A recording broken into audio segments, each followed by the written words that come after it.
નમસ્તે મારા વાલા વિદ્યાર્થી મિત્રો, કેમ છો બધા? મજામાં? તો ચાલો આજે આપણે ધોરણ 10માં ગુજરાતી વિષયમાં પાંચમા પાઠ વિશે જોઈશું. પાંચમો પાઠ છે મારી વ્યાયામ સાધના.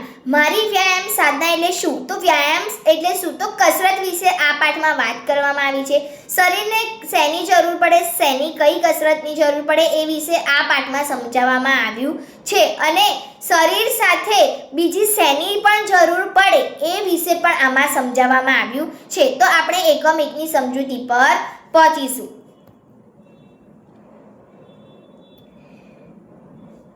ચલો, સમજૂતી એકમ 1. શું કીધું? આ એકમમાં હાસ્ય નિબંધની ભૂમિકા જોવા મળે છે.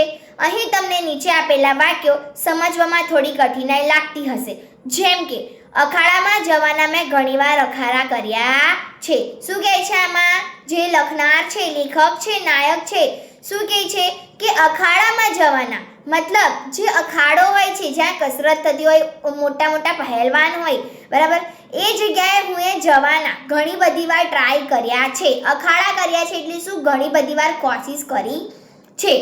એમણે શરીરને જેટલું કસ્યું હતું તેટલી જીભને કસી ન હતી. મતલબ શું કે જે અખાડામાં હોય, બરાબર, એમણે શરીર તો સરસ બનાવ્યું છે, બળવાન બનાવ્યું છે, બરાબર, પણ જીભને બળવાન બનાવી નથી, જીભને સરસ કસી નથી. મતલબ કેવી રીતે કોઈની સાથે વાતચીત કરવી, જે અખાડાના હોય વ્યક્તિઓ, એમને એવી સમજ નથી કે કેવી રીતે કોઈની સાથે વાત કરવાની. શરીરથી તો એ કેવા છે?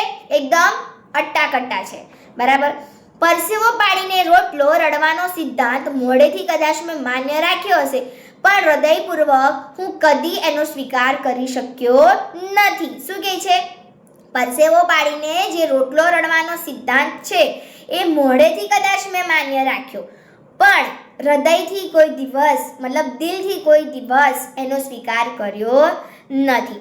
ભલે પરણ્યો નથી પણ જાનમાં ગયો હોઈશ ને, બરાબર. આમાં વાત પણ એવી કરવામાં આવે છે કે ભલે આપણે પરણ્યા ન હોય પણ કોઈની જાનમાં તો આપણે ગયા હોય ને, બરાબર.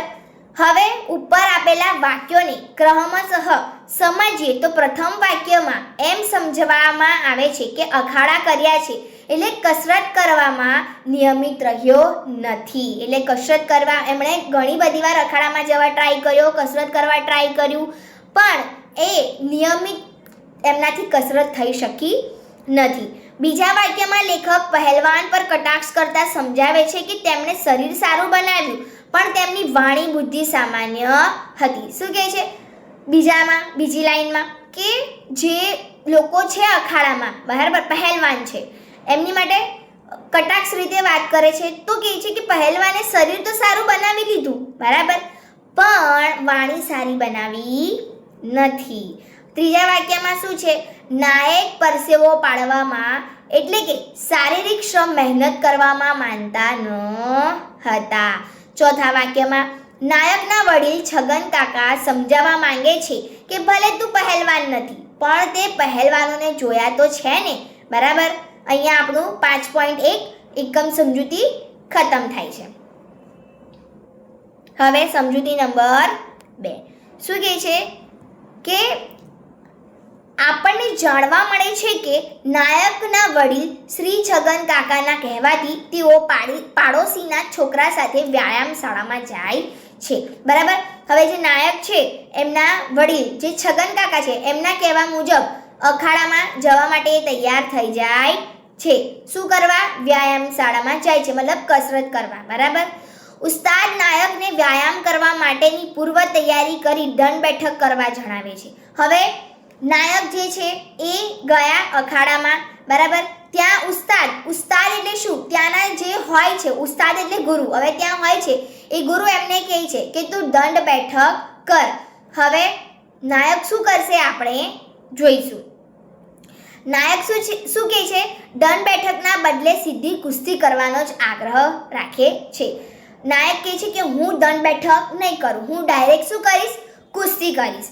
અખાડાના ઉસ્તાદ નાયકના કુસ્તી કરવાના વિચારના આગ્રહને વશ થઈ નંદુ નામના પહેલવાનને બૂમ મારી નાયકને કુસ્તીના દાવપેચ શીખવવાનું જણાવે છે. હવે ત્યાં અખાડાના જે ગુરુ હોય છે, ઉસ્તાદ હોય છે, એ ત્યાં એક નંદુ નામનો હોય છે પહેલવાન એને બૂમ પાડીને બોલાવે છે.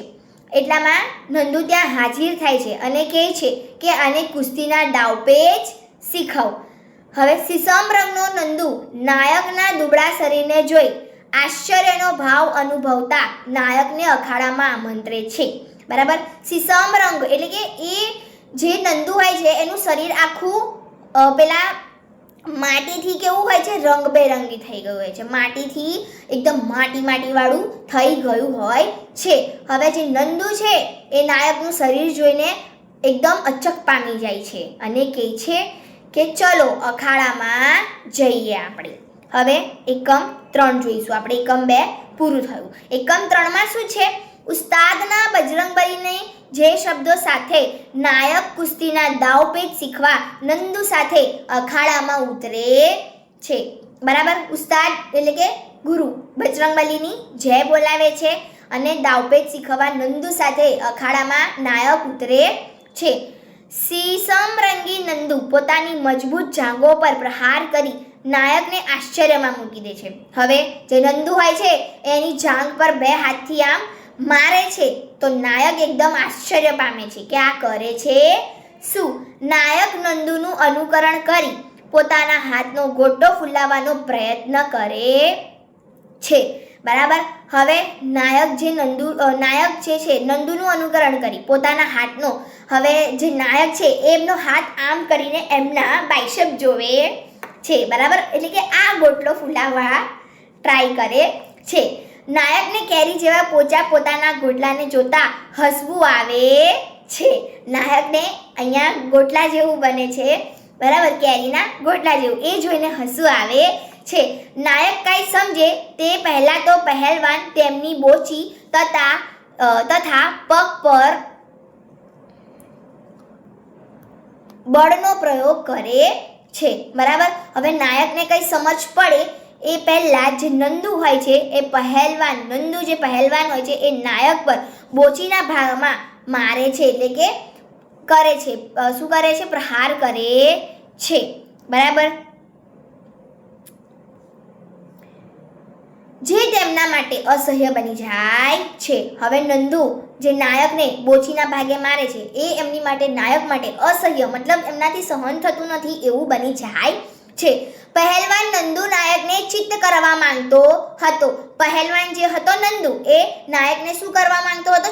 ચિત્ત મતલબ હરાવવા માંગતો હતો. પણ નાયક પહેલવાનના મારથી બચવા જાતે ચિત્ત થઈ ગયા. હવે નાયક પહેલવાન જે હતો નંદુ એના મારથી બચવા માટે એ શું કરે છે? જાતે ચિત્ત થઈ જાય છે, હરી જાય છે. ચિત્ત કરવું એટલે હરાવવું અને ચિત્ત થવું એટલે જાતે હાર કબૂલ કરવી. ચિત્ત કરવું એટલે હરાવવું થઈ જાય અને ચિત્ત થવું એટલે જાતે હાર કબૂલ કરી લે છે. કોણ? નાયક. નાયક પહેલવાનનો માર ખાવા માંગતા ન હતા તેથી પહેલેથી ચિત્ત થઈ જાય છે. પહેલવાનના નાયકને ચિત્ત કરવાના બધા જ પ્રયત્નો નિષ્ફળ જાય છે. બરાબર. હવે પહેલવાન નાયકને હરાવવા માટે બધું અલગ પ્રયત્નો કરે છે પણ શું થાય છે? નિષ્ફળ જાય છે. અને બુદ્ધિ આગળ બળ પાણી ભરે કહેવત મુજબ નાયક પહેલવાનને બુદ્ધિના દાવ પેચથી હરાવે છે. નાયક પહેલવાનને કેવી રીતે હરાવે છે?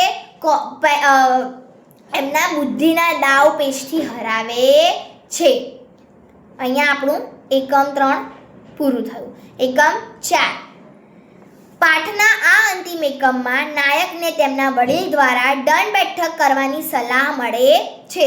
નાયક દંડ બેઠકનો અર્થ હાથમાં દંડ લઈને શાંતિથી બેસી રહેવાનું એમ તારવે છે અને તે મુજબ વ્યાયામશાળામાં વર્તે છે. રમૂજી પ્રેરે છે. ઉસ્તાદ દ્વારા થયેલા સૂચન મુજબ નાયક વ્યાયામશાળામાં અન્ય લોકોને દંડ બેઠક કરતા જુએ છે ત્યારે નાયક એમના ચહેરા તથા શરીરના હાવભાવનું વર્ણન કરતા આપણને પેટ પકડી હસાવે છે. હું કરું એ જ અજ્ઞાનતા, સકટનો ભાર જેમ શ્વાન તાણે એ કહી નરસિંહ મહેતાના શબ્દો દ્વારા નાયક મિથ્યાભિમાન ખોટું અભિમાન ન કરવું એવો ભાવ સમજાવે છે. છેલ્લે વડીલ સાથેની નાયકની વાતચીતમાં પણ નાયકની વાકચતુરીનો ભાવ આપણને અનુભવ્યા મળે છે. એટલે આમાં શું સમજાવવામાં આવ્યું મારી વ્યાયામ સાધનામાં કે આપણે શું જરૂરી શું છે, બરાબર. તો જે શરીર છે એ એકલું જ આપણે એ નથી કરવાનું, એની સાથે સાથે આપણી જીભ પણ કસવાની છે, બુદ્ધિનો ઉપયોગ પણ કરવાનો છે. અહીંયા આપણો 5મો પાઠ પૂરો થાય છે.